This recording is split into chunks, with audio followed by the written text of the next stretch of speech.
আসসালামু আলাইকুম। প্রিয় অভয়নগরবাসী, আমরা আজকে ঢাকা বিশ্ববিদ্যালয়ের আরসি মজুমদার হলে আয়োজন করেছি আন্তর্জাতিকতায় অভয়নগর। আমাদের আজকের এই যে আয়োজন, এই আয়োজনে আপনাদের সাথে যুক্ত থাকবেন অভয়নগরের যে সকল কৃতি সন্তানেরা দেশের বাইরে শিক্ষাগত কারণে অবস্থান করছেন এরকম শিক্ষার্থীরা। তো এরকম প্রায় 19টা দেশ থেকে অভয়নগরের সন্তানেরা যুক্ত থাকবেন আজকের আয়োজনে যুক্ত থাকবেন অভয়নগরের কৃতি সন্তানেরা যারা জীবন সংগ্রামে জয়ী হয়ে নিজেদের যে অবস্থান আছে সেখানে কৃতিত্বের সাথে অবস্থান করে আছেন। এর মধ্যে আছেন ব্যবসায়ীরা, এর মধ্যে আছেন শিক্ষকেরা, আছেন বিভিন্ন সরকারি চাকরিজীবীরা, আছেন সাধারণ শিক্ষার্থীরা। আমরা এখানে যে চেষ্টাটা করছি সেটা হচ্ছে যে বিদেশে যে সকল শিক্ষার্থীরা আছে তাদের সাথে দেশে অবস্থানরত শিক্ষার্থীদের একটা মেলবন্ধন।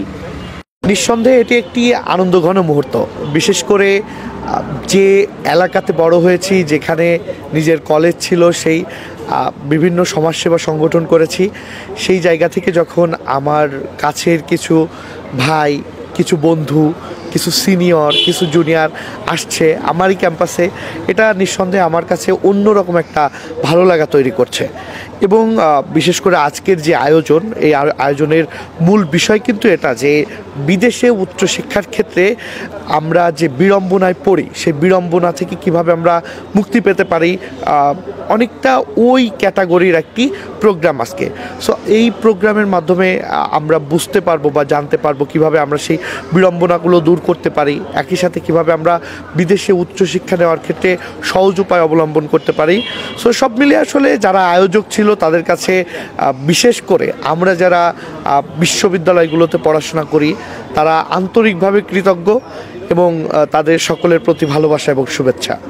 আমরা চেষ্টা করছি বিদেশে অবস্থানরত যে সকল শিক্ষার্থীরা আছে এই সকল শিক্ষার্থীরা তাদের ছোটদের যারা অভয়নগরে বসবাস করছেন তাদেরকে একটা গাইডলাইন দিবেন যে এই গাইডলাইনের মধ্যে দিয়ে গেলে আপনার জন্যে কষ্ট কম হবে।